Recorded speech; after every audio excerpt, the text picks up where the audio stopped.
Today in Shinobi Striker, we're going to be doing a full detailed review over the Enchanted Sword Ghost for the Healer class, and we're going to be going in full detail and checking out everything you will need to know about the weapon, because this weapon is one of the most confusing weapons in the whole game. So without wasting any more time, let's hop right into the video.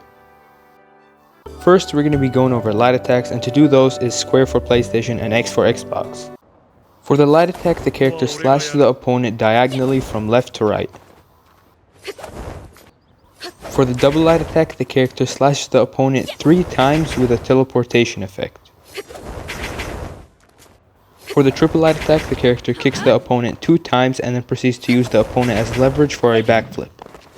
For the quadruple light attack, the character slashes the opponent horizontally from left to right and then proceeds to do a sheathing animation. Now when this animation is complete and the sword is fully sheathed, it will do damage to the opponent.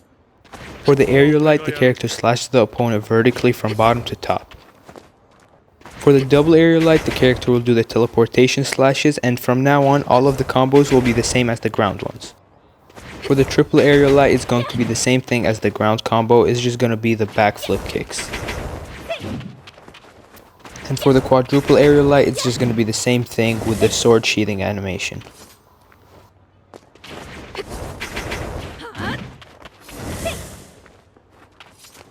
Moving on to heavy attacks, and to do those is triangle for PlayStation and Y for Xbox. Now the heavy attacks on this weapon are a little different than other heavy attacks. There are levels for the heavies, and I'm going to be explaining what each level does. So level 1 heavy is where you press it 1 time, it's going to put on the mask. And the side effects for putting this mask on are a decrease in health and a decrease in defense. And the pros when putting this mask on are a boost in movement speed, an increase in initial speed when jumping or throwing wire kunai, and an increase in attack power.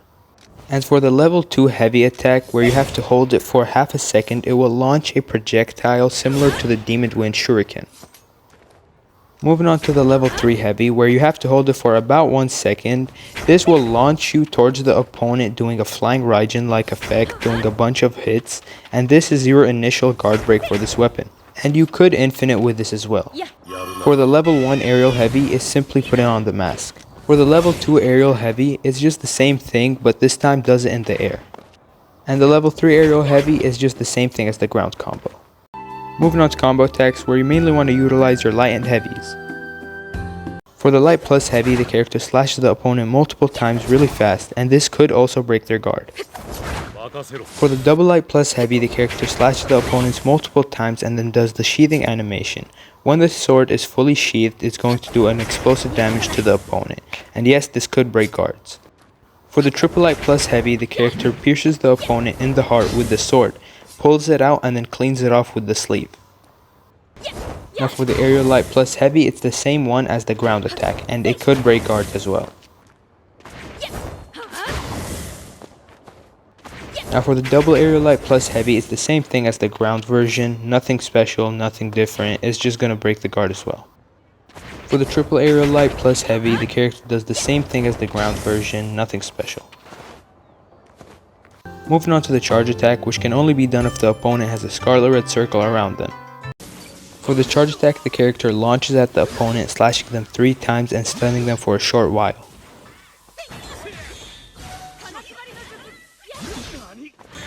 And no, I did not forget about the healing mechanism. I will explain it very thoroughly right now.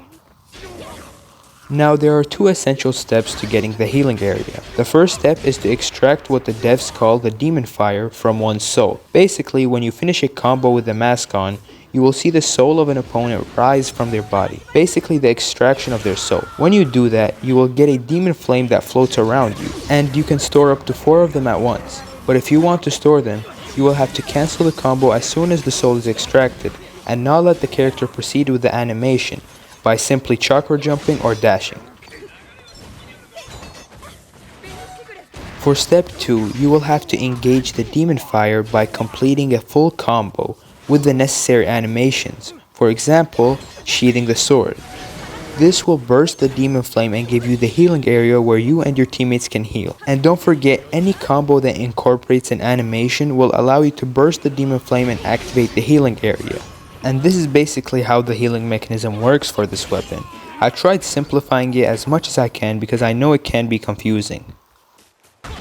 And before I go ahead and rate the weapon, I just wanted to let y'all know that this was a requested video, so if you have any other weapons you want to see, just let me know and I got you. The first category is going to be damage. And the damage on this weapon is not great. I mean, it's not surprising, it is a healer weapon, but it's not bad, it's like decent, so I have to give it a 6 out of 10 in terms of damage. Moving on to speed, and the speed for this weapon is not bad. It does have some fast attacks, but it also has some slow attacks, and for that reason I have to give it a 7 out of 10. Moving on to range, and to put it simply, this weapon is insane for range, considering it's a heal type. Most heal types have zero range whatsoever, but this one has a projectile similar to the Demon Wind Shuriken, and the level 3 heavy for it is kinda like a flying Raijin dash, which is insane. So for that reason, I have to give it an 8 out of 10 in terms of range. Moving on to combos, and as we all saw in the beginning of this video, this weapon has insane combos, ranging from cool looking combos to actually very useful combos. A bunch of guard breaks, so for that reason, I have to give it an 8 out of 10 in terms of combos. Moving on to reliability, and this weapon has range, close range, can even heal you. This weapon is pretty reliable if you ask me, and it only has a couple things that aren't very reliable, but if you're a good player, I'm pretty sure you can work around it. So for that reason, I have to give it a 7 out of 10 in terms of reliability. Moving on to user friendly, and to put it simply, this weapon is not that user friendly. Most of the attacks are quite sophisticated and require precision to actually pull off, and some of the combos require a bunch of thinking and dashing to cancel the animations, so you need to be pretty good to actually use this weapon. So for that reason, I have to give it a 3 out of 10 in terms of user friendly. And finally, for the overall rating of this weapon, I'm gonna have to give it a 7 out of 10. Now this ranking can go up or down depending on the person using it, simply because of how confusing and sophisticated this weapon is. If you enjoyed this video or found it useful, I would highly appreciate it if you could like and subscribe and turn on the notifications. See you guys in the next one. Peace out.